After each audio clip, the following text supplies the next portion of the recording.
محمد آصف ریاض صاحب نے ایک سوال لکھا، پوچھتے ہیں مفتی صاحب یہ بتائیں کہ ہمارے ہاں کوئی غلطی کر دے تو اس کو کہتے ہیں جیسی روح ویسے فرشتے، ایسا کہنا کیسا ہے؟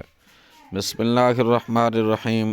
الجواب بعون الملک الوہاب، اللہم ہدایت الحق والصواب۔ میرے خیال میں اس جملے میں فرشتوں کی توہین نہیں ہے، کیونکہ یہ بطور کہاوت کہا جاتا ہے، اور مراد یہ ہوتی ہے کہ انسان برا ہوتا ہے تو برے لوگوں اور بری چیزوں کی طرف مائل ہوتا ہے۔ البتہ اس طرح کے جملے بولنے سے بچنا چاہیے، بالخصوص جب کسی کی دل آزاری ہوتی ہو، تو پھر یہ بولنے کی اجازت نہیں ہوگی۔